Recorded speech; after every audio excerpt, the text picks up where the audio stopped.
What is up, world? Welcome to Second Chance Live, where we're all about powerful second chance stories. I'm your host, Daryl Stinson. For those of you who are unfamiliar with me, I played Division I football at Central Michigan University and thought I was headed to play in the big leagues forever, to be the best athlete of all time, better than Tom Brady, better than anybody you ever heard of.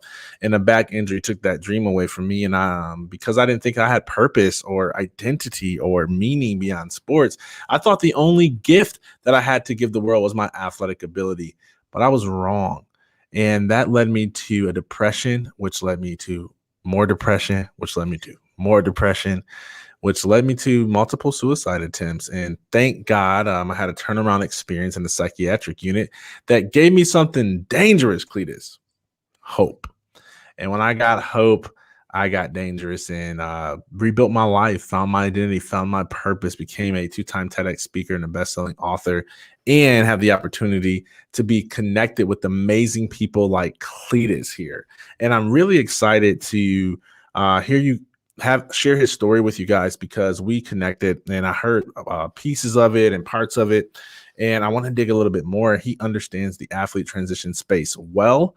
And so, guys, you are really going to want to hear from him today. So how you doing, my man? Daryl, I'm so grateful to be here for you. I'm grateful you chose life. That way we get to have this conversation. Thank you, man. Thank you. Thank you, man. And I know this is going to be amazing. I tell people, like, I bring people that are former athletes, people who are not former athletes, people who work with athletes, people who don't care to work with athletes. And I like the variety, but I do have a bias towards people who have transitioned from sports to like a bigger and better career.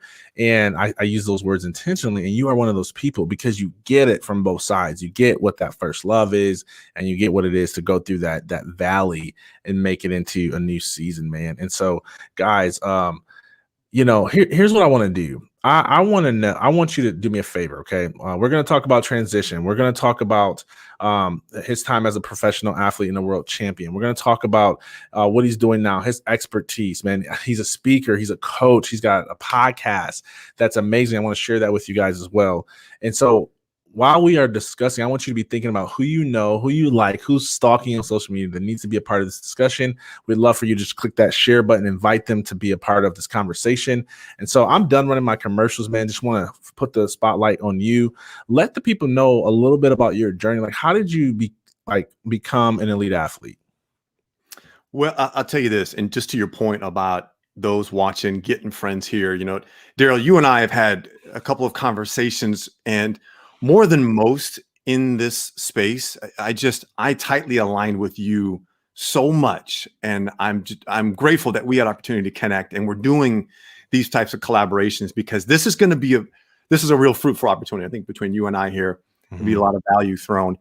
But I got a bone to pick with you, though. I was supposed to be the greatest athlete on the face of this earth. So I don't know what you're talking about.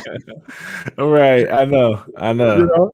Same mindset. Like, that's same mindset. I grew up in Northern California, 3-sport athlete in high school, played football, basketball, ran track, played 2-sport athlete in college. I was kind of a late bloomer. I was an athlete just from little on, knee high.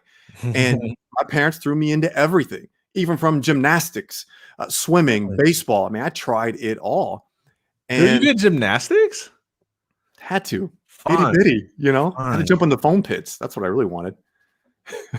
So what did gymnastics do for you? Like, because I know when I ran track, soccer, I did wrestling for a little bit, did cross country, hurdles. And I would say like hurdles was really huge, and obviously basketball, football, but hurdles was really huge for like hip mobility and things like that. So I'm always fascinated about how like other sports support like your overall athletic ability. So what would you say like gymnastics gave you that other sports might not have? Gymnastics, obviously, as a little boy, it was an energy release, I guess, more than anything. But to your point about the hurdles, when I look back, especially I was a decathlete in college, if there was one thing I wish I had done earlier on, and that was the hurdles.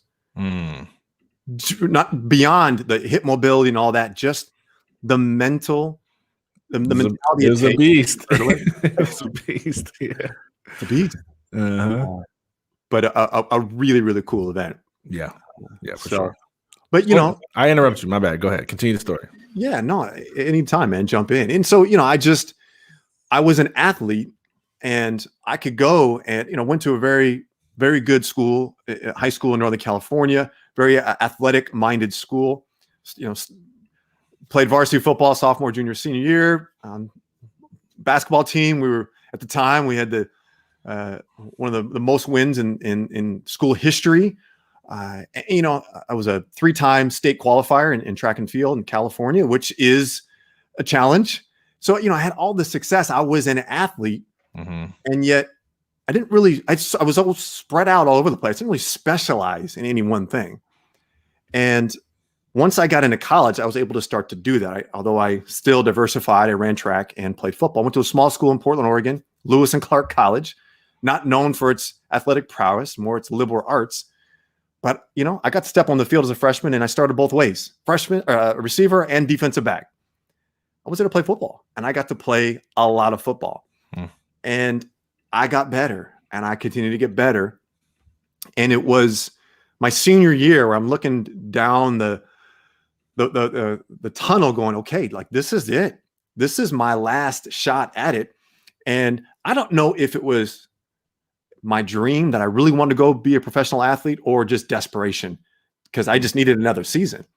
So I started looking at, who am I? I'm a small school kid trying to make it professionally, but I'm going to give it a shot. And here was the preemptive idea behind it.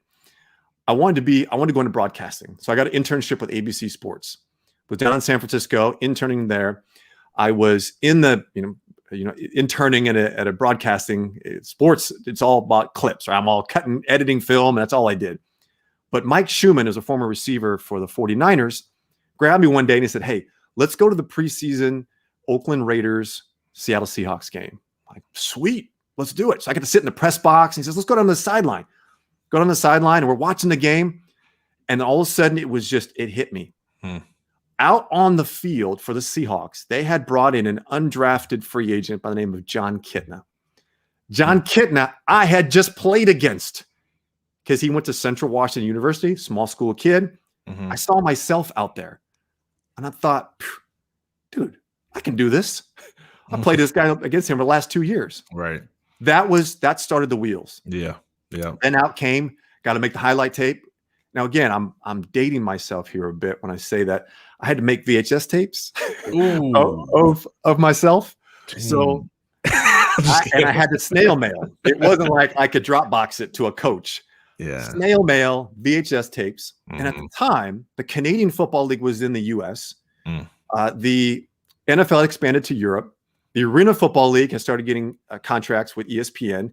There was a lot of jobs. So I graduate. As soon as I graduate, the CFL collapses in the US. So they condense all back to Canada. And there was a lot of guys looking for jobs. I got 2 opportunities from my snail mail VHS, my hustle. Saskatchewan Roughriders signed me, as did the Memphis Pharaohs, who actually moved to Portland and became the Portland Forest Dragons of the Arena Football League. So I went to Canada, got through camp, had an incredible experience, and for the first time in my life, I got cut. And it's just like hard knocks, man. I know that. Equipment manager, hey, Coffey, bring your playbook. Coach wants to talk to you. And in my mind, right back to, I'm going to be the greatest athlete known to man. Oh, wait a second. They loved what I did in the past preseason game. They may be bumping me up, maybe a starting position or something, maybe. You never know. A pat on the back, and let's go. I show up, and it was very brief. We got a couple plane tickets here for you, Coffey. Where do you want it to go? What? That was the initial shock. Now, I had a fallback because the Arena League had my rights at the team in Portland. So I said, send me to Portland. Get on a plane, go to Portland. And again, I show up at Portland going, all right, just give me the jersey. Where do you need me? I'm coming from the Canadian League. And they said, all right, cool. Why don't you just put on your shoes, your turf shoes, we played on the turf, and we're going to work you out in front of the entire team. I played 4 years in the Arena League. This was the only time I'd ever seen anyone have to get worked out in front of the entire team. They all stopped and watched me. Are you serious? QB threw me route. I had to, I go from the wide Canadian field to the itty bitty arena league field. Oh, dude, no pressure. Whew, man, the pressure was on, and I had no choice. I just had to step through that open door. Mm-hmm. They signed me, and I had a wonderful experience until 2000 when I broke my leg, and first time I'd ever been injured in playing sports. And I got to play against Kurt Warner. I got to play against some of my teammates, Rhonda Gatz, that went and played in the NFL for 7-8 years for the Dolphins. And it was just really cool to be around it. In my mind, I'm thinking, I'm just a step away. We all thought we were just a step away from the league. But in the grand scheme of things, I had reached my highest potential. At the time, I wasn't accepting of that. Mm-hmm. And when I break my leg and I am eventually coming to grips with this, my window is closed. I'm 27 years old now. I've got this leg that's in recovery. Mainly it was the ankle. You all know, ever been to have an ankle injury before, those suckers take forever. Yeah. And it just took forever. And that was it. Now, mind you, I didn't have a bunch of money from playing in the Canadian League or the Arena League that I could even have a cup of coffee before I had to go find a job. So it was like, all right, I'm done talking to my agent. And so did you have any savings at all, or were you like living from paycheck to paycheck? I was actually, believe it or not, I was working through the season. I didn't rely on my game checks. Gotcha. So we're all, guys were going out and partying and hanging out. I go to work after practice. And Gotcha. I worked for this upstart company called 24 Hour Fitness at the time. And which I got to train for free. I got to work. I got to learn about health and wellness and how to properly train. It was a blessing, but I got to make some money. So I was not paycheck to paycheck at the time. Mm-hmm. But what I did was I was bitter. I was frustrated. And I took my athletic career and I just slammed it in the drawer and said, I'm done. I'm going to go be a business person. Mm-hmm. And so I went and took a job.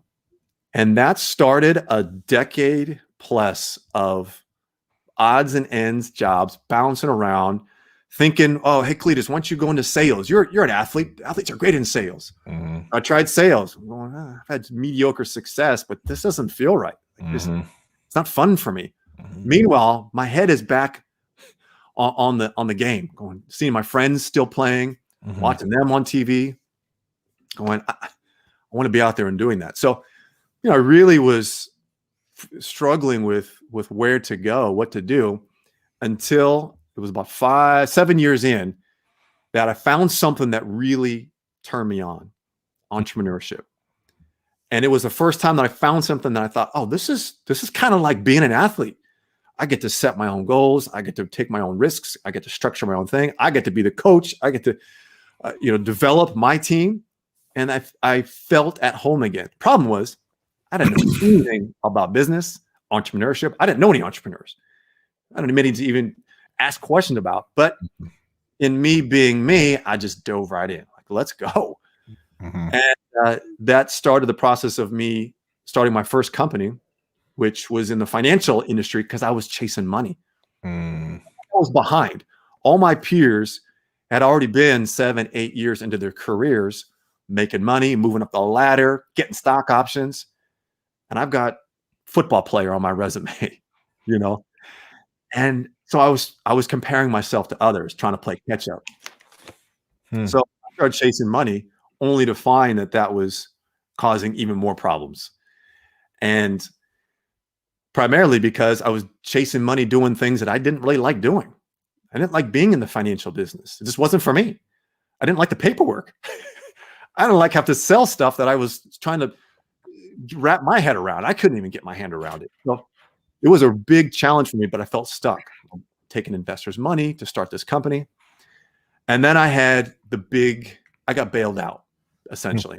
And although it didn't feel like a bailout at the time, but in 2009, if y'all remember what happened in 08, 09, 10 with crash. The market crash. Mm-hmm. And I was completely relying upon the different brokers, insurance companies, banks. My business was wiped out overnight. And at the time, I'm in a field position.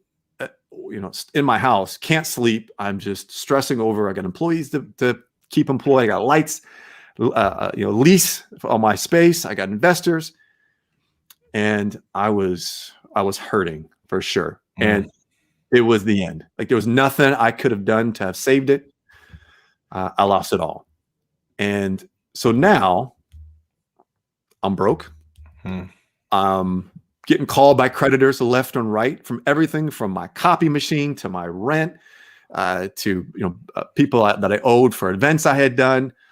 It was a mess, and I was scared, and it put me on a path of, okay, something's got to happen here. I don't know what it is, but what I was just doing wasn't working for me. So again, I'm back to odds and ends jobs. I was doing door-to-door insurance sales, because again, the market crashed and there's not a lot of finance jobs that were available. So I picked up that which I could. And then I said, God, I need to get back to myself. Who am I? And I reminded myself that I had been this athlete. And so, but I tried rec basketball and flag football leagues locally, and it's just, everyone was way too serious, trying to relive the glory days. I'd already done all that. Like, I didn't need to be at that level. And then I met a guy who was a track and field coach, and he says, man, I train masters athletes. And I said, what do you mean masters athletes? Well, United States track and field is broken up into the youth until you're, I think it's 19. Then you become the open division. Once you turn 30 in the US, you can compete at the masters level. Thought, all right, I'm past 30. Let's do this. So I started training, started competing, and I was back, man. I was back, baby. I felt like myself again. I'm training, I'm competing, I'm setting goals, I'm winning medals. Then I went to the World Championships, won a gold medal for Team USA, and I'm thinking, this is where I want to be. So I get home. I'm driving up to my house, where I'm now married at the time. I have 2 young children, sitting there with my gold medal, and I'm in tears, because I'm walking into this house feeling so fulfilled, so like myself, and yet I'm bringing no money in. I'm bringing no real future or safety or security, which is what my family was asking for. And so I was back to square one. I had this just good flash of me, and now I had to go figure it out again. So that was from anxiety and the depression and the stress, and a partner who is having to carry the load now, and the stress on a relationship brought that ultimately ended up in a divorce and having to split custody with the kids. And it just was like, when is this going to end? Like, something has got to happen. I've had all this success as an athlete, and then it clicked. Dude, if success leaves clues, where did I have success? And let me go figure that out. So I opened up that drawer, pulled my athletic career back out, and said, all right, what's there? What can I take from that and apply it to today? Because I had not been taught how to take whatever transferable skills, experiences, and how to bring them over into life after sports. But man, were they there. Exactly. So, that was the shift. That's where I began to invest in my own personal development. I got to take care of me. I got to develop a level of self-awareness. I got to figure out, what am I good at? What am I not good at? What are my skills? A lot of things that no one had ever coached me or taught. I was never taught to develop for myself. And so what I did was I did a Google search. And this was, I think you and I talked about this about 5-ish years ago, when I do a search for former athletes struggling. And I would, I'd pull up lots of articles on former athletes with anxiety, stress, depression, suicide. And I'm thinking, okay, yeah, all right, that's awesome. But who are those who've succeeded it? Who figured it out? Yeah. And I can go on TV and I can see Troy Aikman, and I can go online and see, the stars, the Tony Romos, those who have made the money and have the fame and have easily transitioned into sport or coaching, broadcasting, or those athletes who really struggled financially, mentally, with the law, in relationships, with their money. Like, I saw those news articles, but who are people like me? People that are struggling and are settling for less than they're capable of, how they figured it out. And that was a light bulb for me going, I'm not finding those stories, but they got to be out there. So I'm going to start telling mine, and I'm going to see if anyone else can relate. And that's when I started my podcast, The Recovering Athlete, just to start sharing. And then slowly surely, but hands started raising, going, yeah, me too. Yeah, I'm feeling that same way. And I thought, okay, I'm onto something. But here's where I really knew I was onto something. All these years of making sales calls, trying to get people on the phone, trying to get them sold, closing them, it was just a grind. Yep. I picked up a phone to world-class Olympians, professional athletes, and said, hey, you don't know me, but I've got this little podcast, and I just want to start sharing stories. I'd love to help promote your story. They pick up my call. They call me back. Yeah. And that's where I'm going. So funny. It's got to talk about ease and grace. Like I wanted to be able to do something that just came easy to me. And I mean, not that it wasn't hard work. It's hard work, but it's just, I'd done hard work, but nothing was coming easy. Right. This all of a sudden came easy. Right. I was getting the callbacks. People were finding alignment. I was starting to do talks, and people were going, yes, that makes sense. Come talk to our group. I'm going, all right, I'm on to something. Finally. But I tell you, man, the setbacks, the trying to dig in, and what I learned is it shouldn't have to have taken that long. It really had. I just didn't have the tools, the understanding, the wherewithal that I hope to share with other athletes to help shorten that curve. Dude, I love it, man. Powerful story, guys. And we're going to get into some of those transferable skills that you teach. But, man, my experience was the exact same. You know, I mean, different like injury and things like that. But in terms of just looking out there, trying to see, and I saw so many horror stories and so many people that knew there was a problem, but not a lot of people that actually had overcome the problem. And specifically for me, and this is why, you know, the work we do at Second Chance Athletes is like so important to me, is because I didn't find anyone who helped me process like my career. You know, there was like some transferable skill stuff. There was, you know, like financial coaches who were like, hey, you know, here's how to like actually steward your money now, because you probably didn't learn that.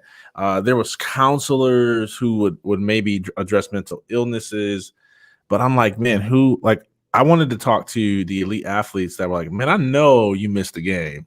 Like, and I know like you've been doing this your whole life. Like, how do you get rid of that desire to want to always compete and be the best? Like, and as far as it relates to an athlete standpoint, like, how do you replace that love of the game? Like that part of it, like, why are we acting like this thing isn't like a person in my life? You know, we're treating it like it wasn't so personal, and it was, man. And I'm glad that there's people like you, because people like you are who got me through. I think one of the first stories was Brian Pruitt.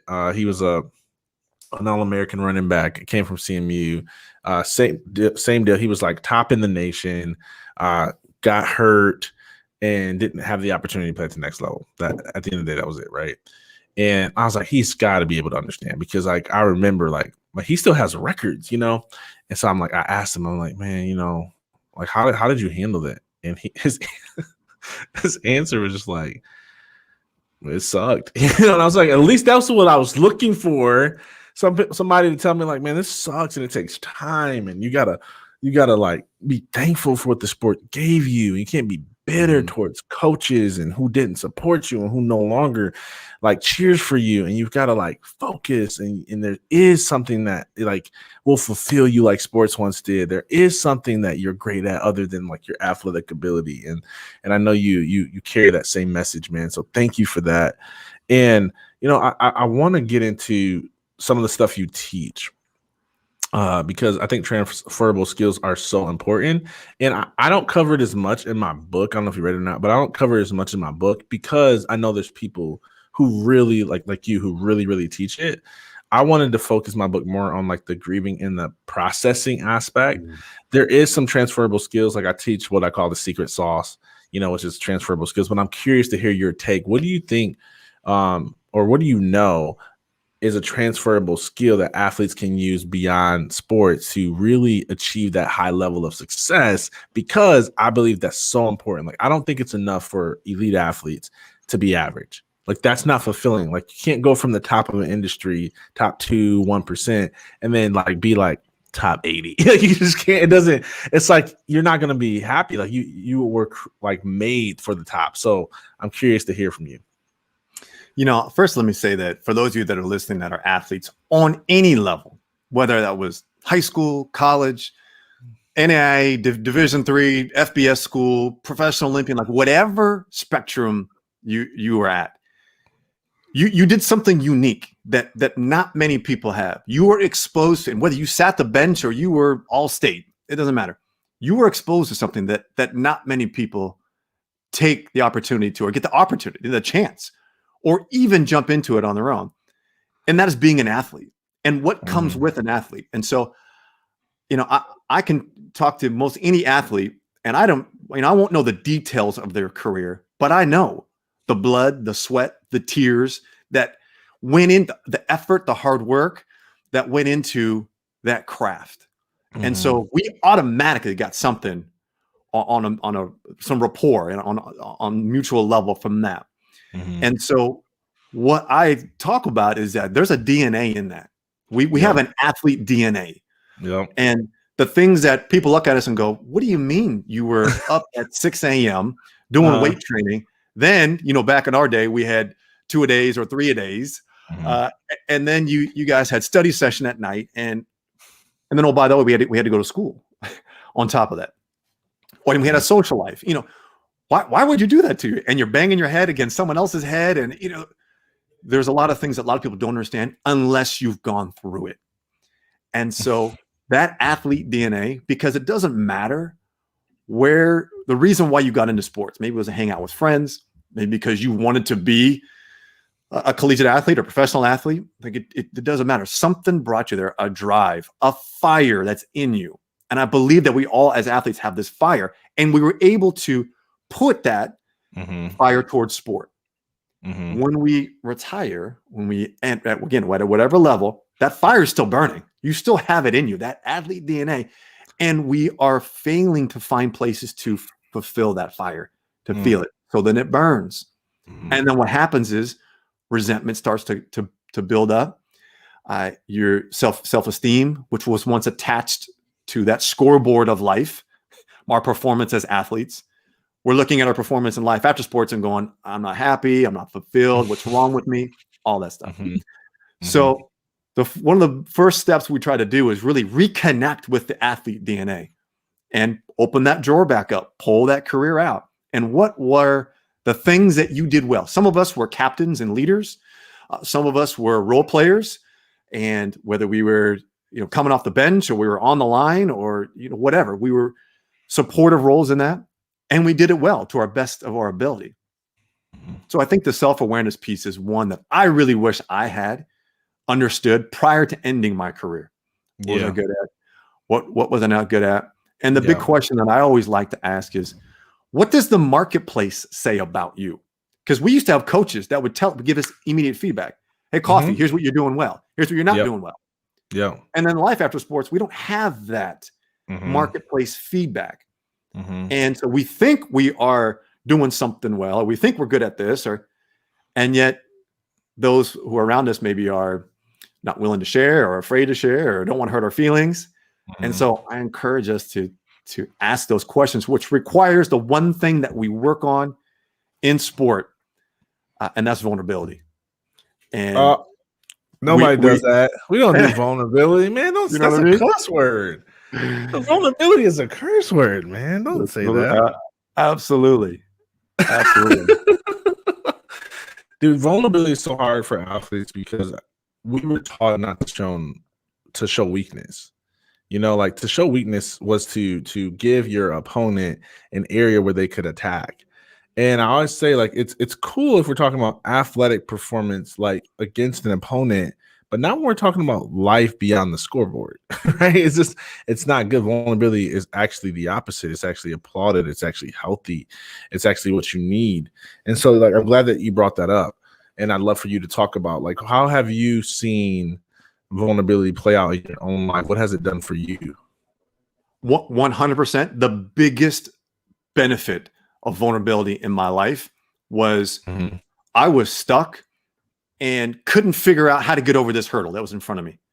And then, and I didn't do this on my own. I read about this. I heard about it probably 100 times. Hey, open up and share your story. Be honest. And what I had been doing I had been doing something that we all learned very early on in life, and that is to create an athlete alibi. I was explaining away my failures. Oh, you know what? I didn't make it to the NFL because I broke my leg. Alibi. I didn't go Division I because my high school coaches didn't help me get recruited. Alibi. I didn't get promoted because my boss doesn't like me. Alibi.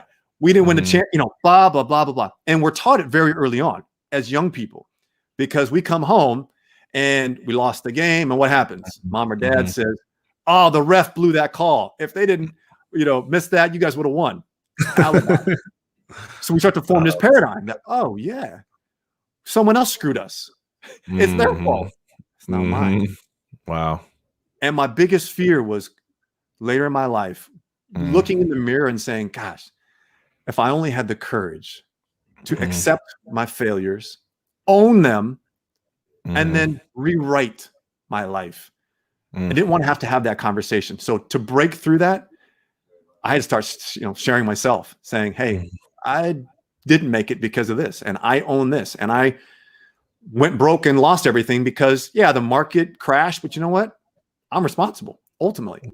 I started that business, so starting to own a lot of my failures was a key, and vocalizing them, making amends with people was huge. And, I really embraced, once I did that, Daryl, my career trajectory shifted. Now, because people want vulnerability. They want to hear it, to know that I'm not alone. And once we start sharing, I love how you are open and you share about your battles with depression and suicide. Because I know you're attracting people that are going, thank you for saying that. You're talking my language. So the more we can open up and share, and it's scary to go on camera right here and share. Hey, I went broke multiple times, lost my money, went through a divorce, struggled through. But man, as it shaped me and helped me mold just by sharing my story. Wow. I agree with you 100%. I will say this.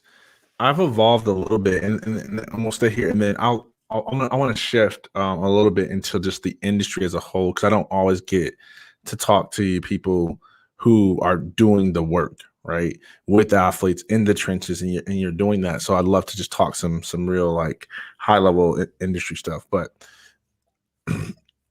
here's what I've noticed is I used to kind of have this, like, my throat gets tight, this anxiety before I would get vulnerable. And now I get excited. I get excited because, to me, I used to see vulnerability as a weakness instead of a strength, right? Like, oh, I'm telling something that's like, oh, this mistake I made, people are going to think less of me, like whatever.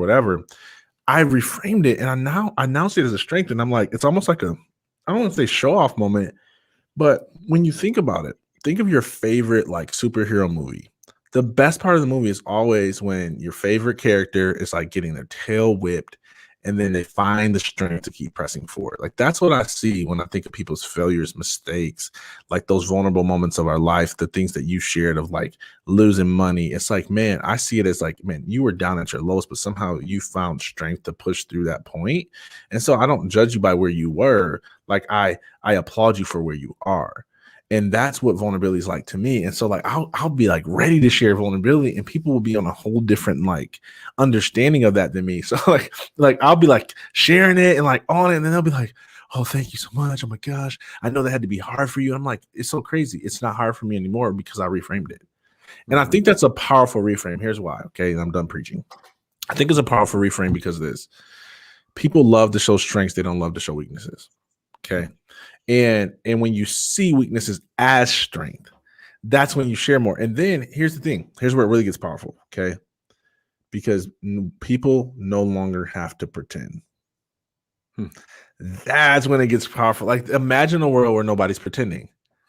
Like that's the world that I want to create by reframing how we see vulnerability as not something to be ashamed of, but something to be applauded, something to be celebrated, something to be looked at as a strength. Okay. All done preaching, man. So anything you want to say on that before we shift into some industry talk? Because I really want to pick your brain about some stuff. Yeah, let me put a bow on it with this. Come on. I find it almost every time when someone has not addressed this within themselves, and we find it. I partnered with Assumption College who are researching life after sports, identity, and even in the research, like we're bringing athletes and former athletes in to do some research on, hey, what have you gone through? What's the transition like? And even in the research and in coaching sessions and so forth, athletes want to go straight to the end. Well, hey, I'm doing real estate now and I'm doing this and I'm working with this group and da da da. I'm going, all right, cool. You're telling me the strengths, the good stuff, where you ended up. What happened where's the big gap we're missing there? And it's all of a sudden they get shifty and they get uncomfortable and okay, I have to talk about that stuff. Absolutely. Because this right here, absolutely, that you're showing me, may or may not be what you really want to do, where you really want to go. But unless you address this other stuff, man, we're going to be missing a lot of key opportunities, moments, fulfillment. Yeah. You got to start from the beginning and own it. Own it. Yeah. You know what's funny? So I'm so glad you say that. Okay. This is not a bow on top of your bow. This is like hugging the bow that you just wrapped. Because in the beginning, I was preaching. I mean, you couldn't stop me from. I literally went as far as to say I'm not working with people who are I'm only going after the forgotten athletes, right? Because to me, they were the ones who like would embrace this inner work that needed to be done, and everybody else is too prideful and have too many resources and they can skip steps, but these people can't. So this is the only choice for them to do. And it was probably the dumbest business decision I ever made. And I used to say, man, I help people discover identity and purpose beyond sports. What's your process? Step one, we're going to, help you accept that your career is over. Number two, we're going to do the inner work to help you develop your mindset to believe that there's a better future. Number three, we're going to help you do. And so I would tell my process, right? And after I got through friends and former teammates, it kind of just dried up. And I was like, why is nobody buying this? Clearly, everybody wants this, but nobody's buying this. What do they want? They want a job. They want to become a brand of some sort. They want basically to replace their income and skip the step. So I was so frustrated. And then I said, you know what? If you can't beat them, join them. So I went, you know what? I've got a career accelerator program. Guess what step one is? Except that it's the same process. And so, but their mind's like, yeah, cool. Because that is the end goal, right? But without the inner work, man, none of that stuff matters. Because if you skip the healing and the grieving and the inner stuff, and you just go to the next high, you're gonna burn out. You're gonna still end up destroying your relationships, not having good mental health habits, blah, blah, blah, blah, blah. Okay. All right, I'm done. All right, so let's talk industry stuff. So what do you see when you look at this space, man? Because here's my philosophy, and you can disagree. This is dramatically underserved space. Mm-hmm. I feel like for the amount of people who are helping and in the trenches and doing the work, it is underserved for the need that there is. There's so many athletes who I think need people like you and I and to rise up, to be help them, because we can't personally help everyone. And so what do you think the athlete transition space needs most, and why?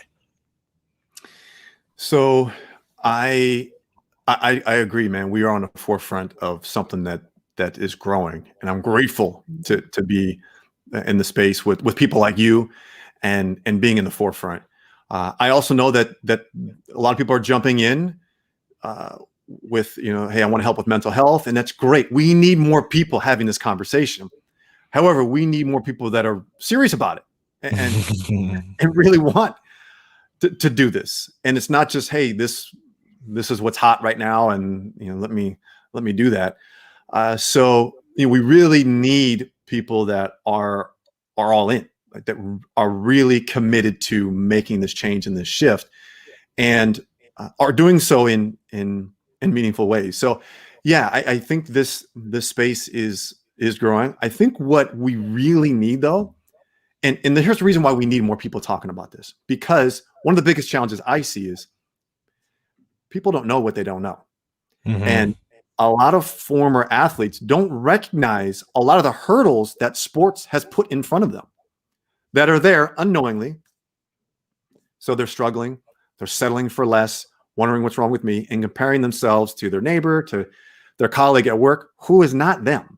It's not a former athlete, doesn't get them, doesn't understand these hurdles, and they're confused, and they're not aware that these things are in front of them. So when I'm talking to people and saying, hey, this is the work we're doing. We do a lot of personal development work. We also do, work on business and identifying your message and getting yourself out there.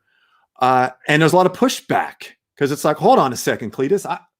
I make good money. I got a roof over my head. I got a family. My bills are paid. I'm like, awesome.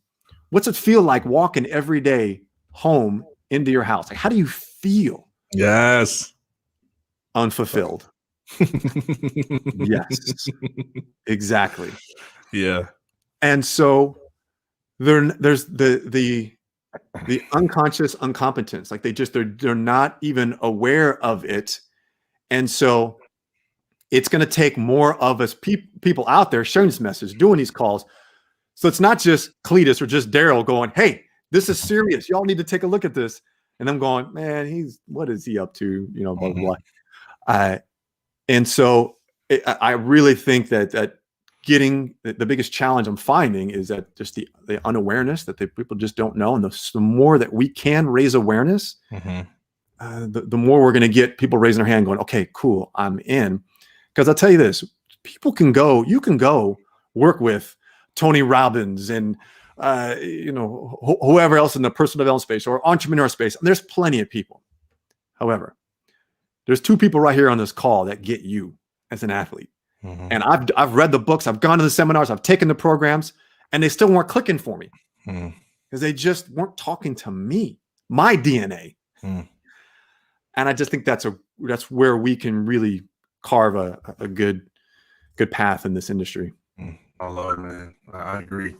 I'm so glad you said that because honestly, I asked in faith that you would say the same answer I would say. And I was like, dang, if he doesn't say, I'm gonna feel dumb. No, I'm just kidding. I'll learn something. But man, I agree so much. And I'm glad you share that belief because I really sometimes feel alone in that regard because there's a lot of people who are helping in transition. And I'm thankful. I'd rather have somebody than nobody. But it's not the same objective. It's not the same heart, it's not the same spirit, and what you just described is my heart, man. It really is, because what I would do is I always say it this way because people always ask me how did I come up with the concept, right? So obviously I wanted that transition for myself. Am I like breaking up a little bit? Yeah, you're a little so jump. Weird. In my screen, I'm like doing the Matrix right now. Like, I was like, well, what is happening? So let me stop talking and I'm just gonna pass the mic to you. I have no clue what's happening in my internet. I can hear you just fine, but maybe I don't know.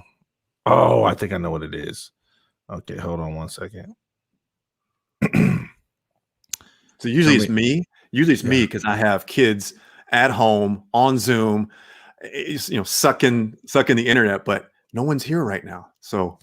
How's this? Is that better? That's live. Yeah. Is it better? Okay, cool. I'm doing the worm across the screen. But I would tell people this. I started having conversations with former athletes. I feel like it's doing it again. Is it doing it?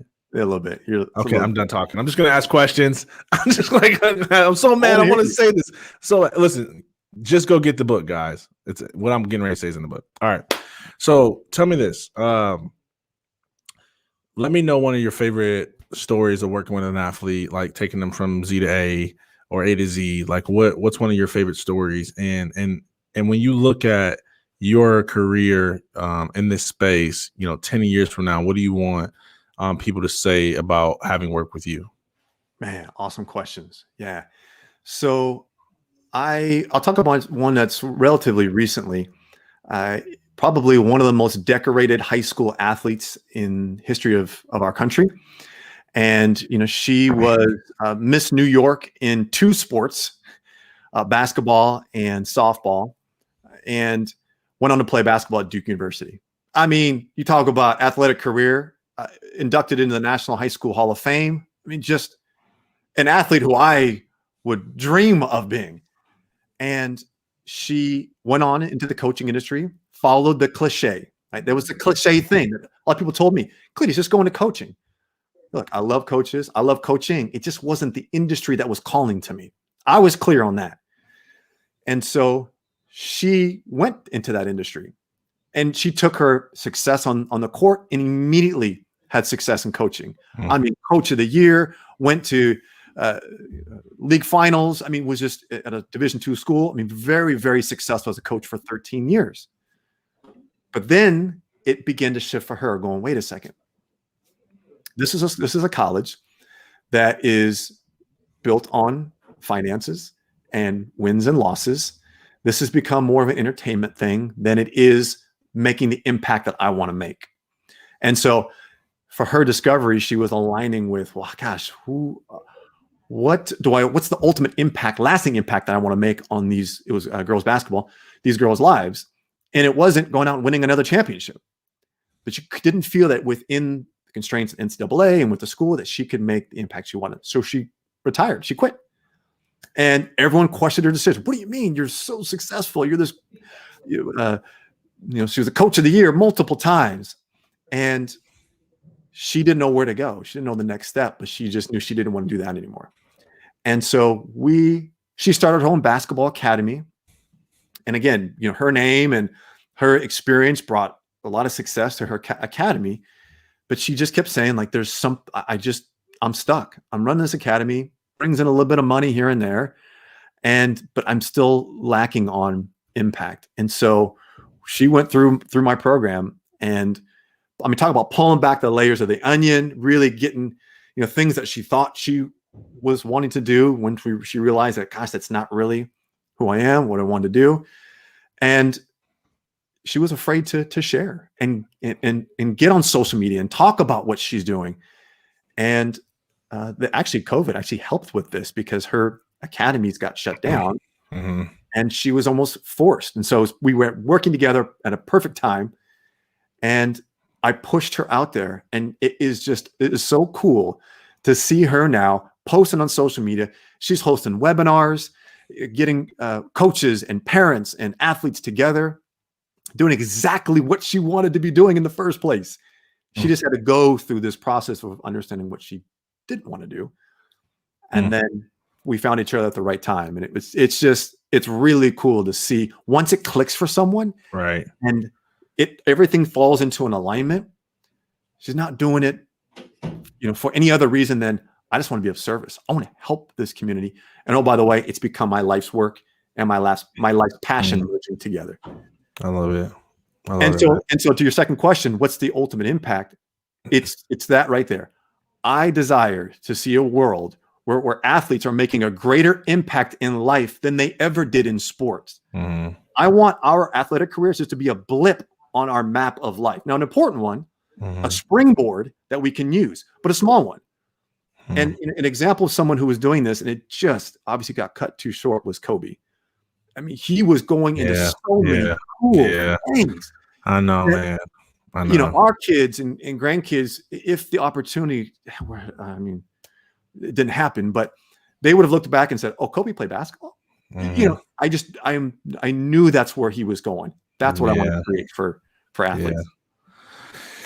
Dude, yes, man, yes, and that's why Kobe was like my one of my favorite players, and definitely my favorite life after sports example.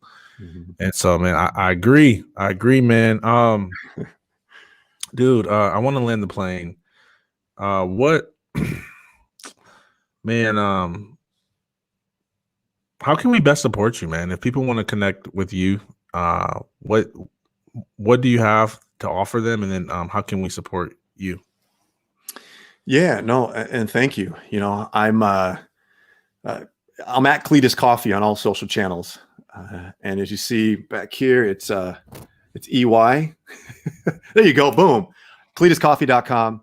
at Cletus Coffey at all social channels.